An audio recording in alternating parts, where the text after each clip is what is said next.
e eu quero ler para você uma porção do Evangelho de Mateus, no capítulo 11, um texto extremamente interessante, porque Jesus passou a increpar as cidades nas quais ele operara numerosos milagres pelo fato de não se terem arrependido. Ele começou a falar forte em relação a esse pessoal. Ninguém é importante, ele não estava falando de Roma, não estava falando de Nínive, não estava falando de nenhuma cidade do Egito, não fazia referência a nenhuma das grandiosidades do mundo antigo, ele não estava falando de Atenas. Não. Ele estava dizendo que situação complicada é a do indivíduo que tem muitas oportunidades e não as utiliza, que é extremamente favorecido e não reconhece, que é objeto do amor de Deus, dos favores de Deus, das facilidades inexplicáveis, de manifestações completamente fabulosas do cuidado, do carinho, da gentileza, da misericórdia divina, de intervenções milagrosas muitas vezes. Quantas vezes o indivíduo diz, poxa, eu nasci de novo, escapei por um trizo, podia ter me danado todo, mas graças a Deus não. E você vê às vezes a mesma coisa se repetindo, como bondade de Deus na vida da mesma pessoa o tempo todo, muito tempo. E o indivíduo não relaciona o favor que recebe, a graça, a chuva de bênção que cai na cabeça dele, que torna tudo verde, a vida possível. Não relaciona isso ao bem-estar, ao cuidado, a tudo que ele tem, que ele recebe, quem ele é todos os dias. Ele não faz essa ligação. Esse é o ser ingrato, é o que é invadido por graça divina e não consegue reter aquilo como memória agraciada, memória grata, memória grávida de desejo de gratidão e de reconhecimento no coração. Esse é o pior estado no qual um indivíduo pode se tornar. Por isso o texto diz aqui, passou então Jesus a increpar, que é uma palavra dura, as cidades nas quais ele operara numerosos milagres, pelo fato de que os milagres aconteceram e eles não se arrependeram. E a palavra arrependimento vem de um significado grego que define mudança de mente. Era a graça de Deus se manifestando na expectativa de que a bondade de Deus, sendo tão abundante, sendo tão excessiva, sendo tão repetitiva, sendo tão insistente, o indivíduo se deixasse conduzir ao arrependimento, se permitisse tornar-se objeto de uma intervenção de Deus na mente, de uma metanoia, que é arrependimento, é mudança de mente, de padrão mental, de olhar da vida, de interpretação da vida.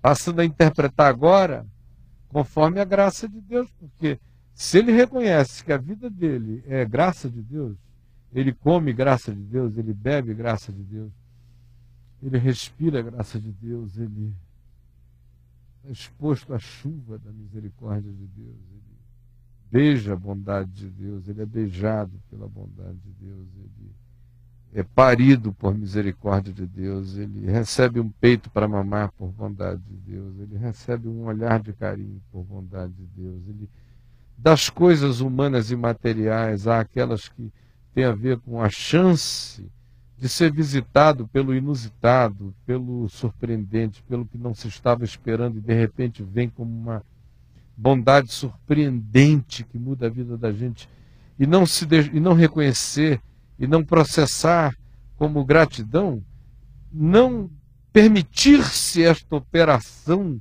da mudança de mente, do arrependimento que é gestado em nós a partir da graça de Deus compreendida, que aí a gente se sabe tão perdoado, a gente se sabe tão acolhido, a gente se sabe tão incluído. E não é possível que alguém assim se saiba tão profundamente amado por Deus e não transforme isso também em gentileza para com os outros, em graça para com os outros, em perdão para com os outros, ou seja, em mudança de olhar, de atitude, de interpretação da vida toda. Porque se eu acho que Deus faz isso por mim, é isso que eu tenho que fazer pelo outro. Então, se eu recebo milagre de Deus, eu devo ser um milagre de Deus para o próximo, para o outro. Se eu vou recebendo bondades, eu tenho que ir transferindo bondades. Se eu recebo milagres, a minha primeira resposta é de gratidão para com Deus, é de vulnerabilidade para com Ele em tudo. Eu quero que o que venha dele encontre em mim um chão fértil. E em segundo lugar, é uma atitude grata para com Ele que se manifesta em doçura, gentileza, misericórdia, tratabilidade, bondade, misericórdia para com o próximo, para com a vida, para com tudo. Então, esse pessoal aqui que eu estou dizendo que não era famoso, eles não tinham pedigree, eles não eram senadores romanos, eles não eram filósofos gregos, eles não eram sábios egípcios nem persa, eles não eram nada disso, eles são pessoinhas do mar da Galileia, pescadores, mercadores, publicanos, donas de casa, pessoas comuns, mas que tinham recebido milagres e milagres. É no meio deles que Jesus cura pessoas aos borbotões. Como se diz aqui mesmo no Evangelho de Mateus, antes disso, que a cidade inteira se reunia, que todos vinham à praia, à porta da cidade, que casas eram invadidas onde Jesus estava para que pessoas fossem curadas, e gente tocava nele e vazava graça, e vazava poder, e vazava misericórdia. Eu vi um ensino que Jesus mesmo dissera que reis e príncipes desejaram ouvir e não ouviram. No entanto, eles ficaram blasé. Eles foram ficando cascudos. Eles foram ficando impenetráveis. Eles foram ficando cínicos. Eles acharam que era normal receber milagre, que era a obrigação de Deus ser bom. E a pior coisa que tem é quando a gente deixa de enxergar a bondade que a gente recebe, a gente vai pedrando. Uma pessoa se mantém viva para a vida e na vida, tanto mais quanto ela seja sensível ao fato de que nada e nem ninguém tem obrigação para conosco em coisa nenhuma. Você entendeu? Você que está aqui me vendo, ninguém tem obrigação com você. Não adianta você transferir para o pai, para a mãe. Papai tem obrigação para comigo, mamãe tem obrigação, Deus tem obrigações para comigo. A sociedade, o Estado, os mais ricos. Esse tipo de gente com esse tipo de discurso são pessoas fadadas à amargura crônica, são pessoas que não vão gerar nada da vida, são improdutivos em si mesmos. Eles inventam e desenvolvem essa ladainha para transferir responsabilidades, para justificarem a inércia deles, mas eles são seres que não frutificarão a menos que se convertam, que se arrependam desse tipo de olhar e de sentir da vida. Tem gente que fica pensando que milagre de Deus é obrigação de Deus. Por exemplo, a gente está aqui, né, sentados aqui. Estou em casa gravando um programa para você na televisão, você está me assistindo. Seja lá em que circunstâncias você esteja me assistindo. Em Brasília esse programa passa domingo de manhã. Não sei se vai estar chovendo. Pode ser que domingo de manhã esteja fazendo o maior sol. Aí você vai olhar e vai dizer, poxa, se não souber que é gravação, se pensar que é ao vivo, vai dizer onde é que está chovendo na cidade, que lugar é esse que essa água está caindo, essas coisas assim do gênero, não é mesmo? Eu amo quando chove aqui em Brasília, porque eu estou morando aqui há não muito tempo, embora eu venha aqui com regularidade desde muitos anos. Desde o início da década de 70 e depois a década de 80 direto, e na década de 90 toda semana. Então esse aqui é um lugar que sempre me foi muito familiar. Mas eu nunca tinha morado aqui. Morando aqui eu vejo como é seco. E ano passado eu fui ficando aflito de ver como nós ficamos meses e meses e meses sem uma gota d'água, sem cair do céu. Eu sou amazonense, acostumado à chuva todo dia. Bem verdade que eu morei a maior parte da minha vida no Rio de Janeiro. No entanto, eu olho para o planeta Terra hoje e vejo que tanto mais quanto a gente possa ter chuva, ainda com água de boa qualidade caindo na Terra, tanto melhor para o planeta. E para esta região, que é uma região alta, Planalto Central e desértica, cerrado, às vezes com clima de deserto, tanto mais quanto aqui chova, melhor será para nós. Por isso, tantas vezes quantas caiam chuvas aqui, eu estou assim como um cálice aberto para a chuva. Vem, chove, chove.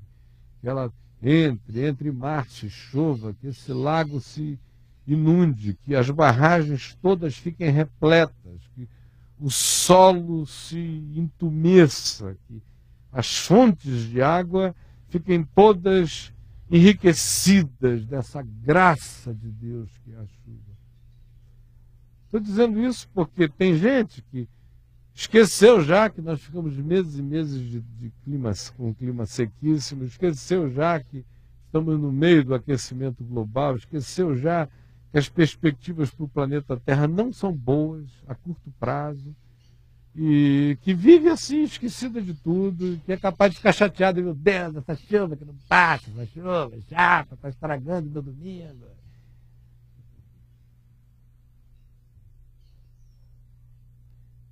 Essas pessoas às vezes vão ter que aprender o significado de pequenas coisas, quando elas ficarem vendo assim uma gotinha de soro caindo pelo braço, aquele líquido ali que nada mais é do que, de fato, essencialmente, água enriquecida para você ficar vendo aquilo gotejar para a tua vida. Pode ser que você aprenda o significado dessa graça toda, desses milagres, cercados de milagres o dia inteiro.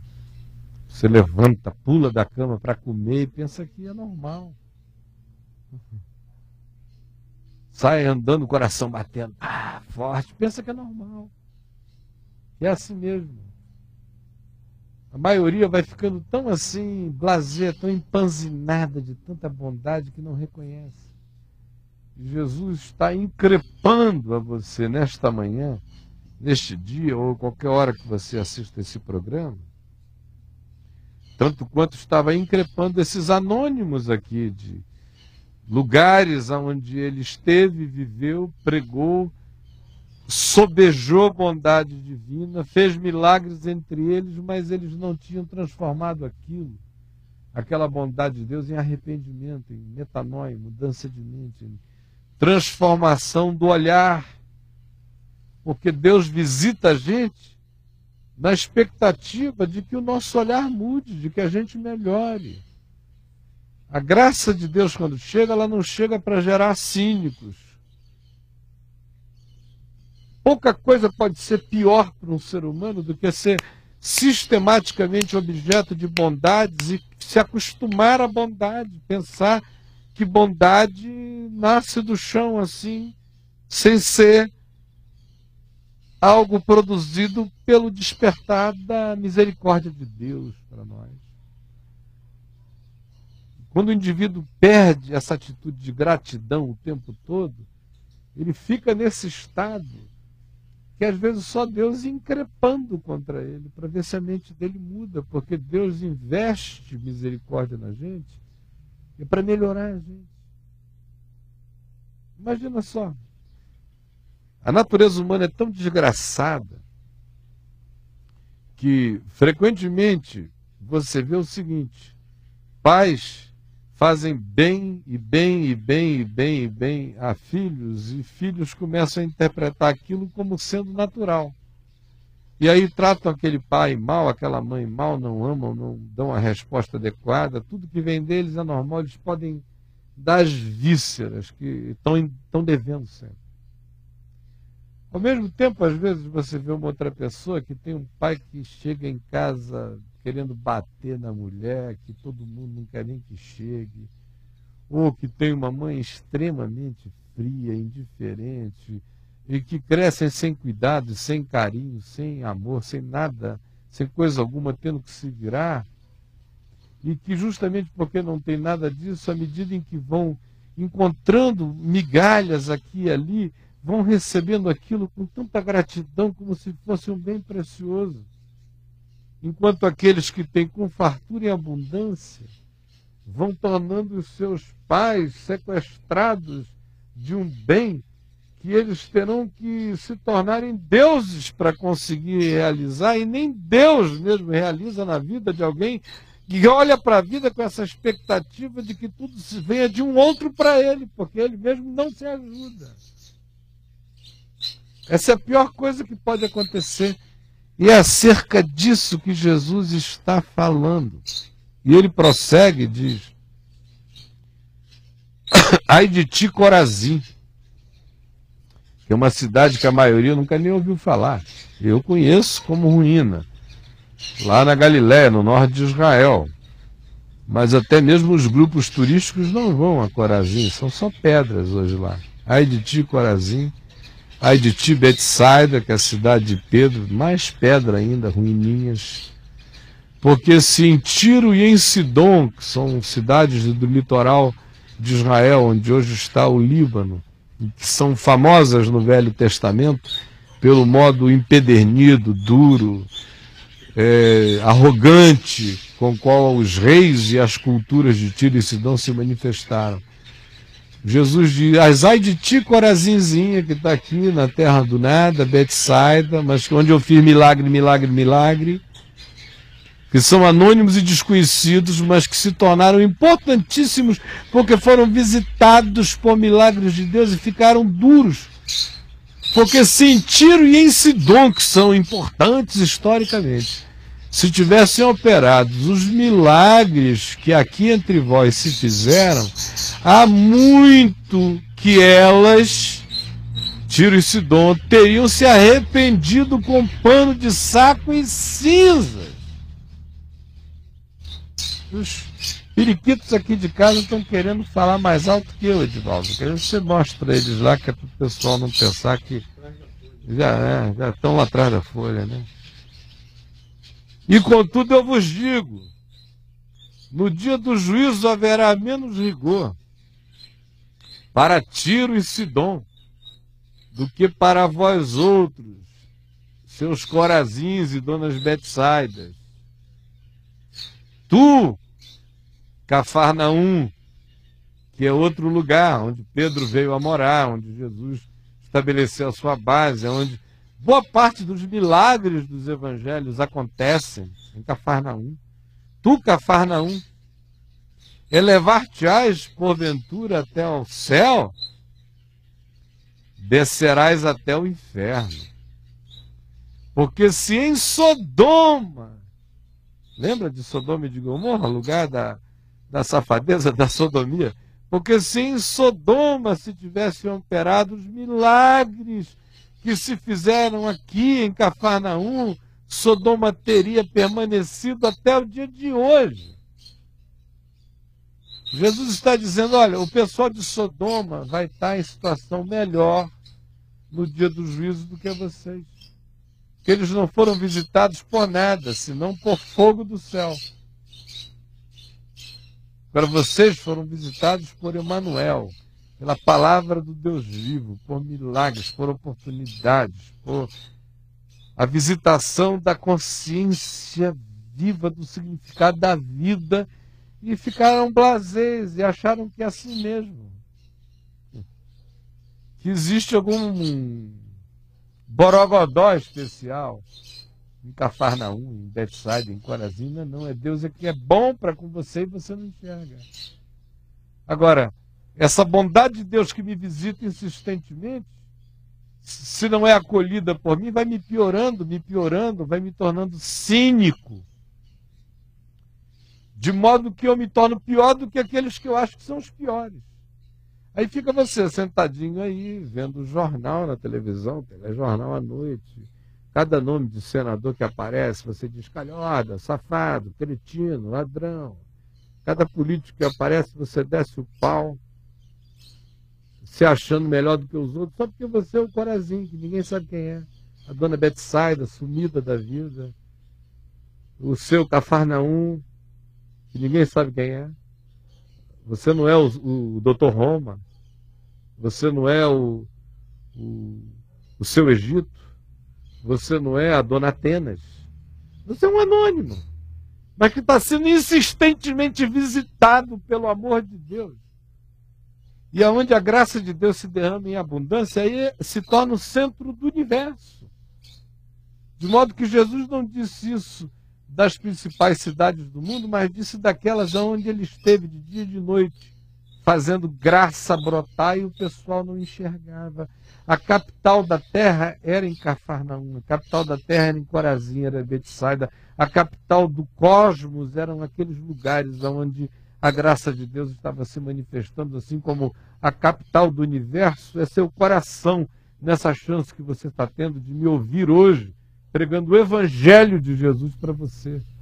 Não desperdice isso, porque ficar ouvindo e não aproveitando isso, dando uma resposta de gratidão que mude a sua mente, que mude a sua interpretação da vida, é algo que só vai enfeiar você, piorar você e colocar você sob um juízo, os juízos dos cínicos, os juízos dos que são capazes de se habituar até a Deus, que nem mais o sublime consegue mexer com eles e nem emocioná-los, porque eles ficaram completamente impermeáveis. E esse não seja o seu caso. Preste atenção no que eu acabei de dizer.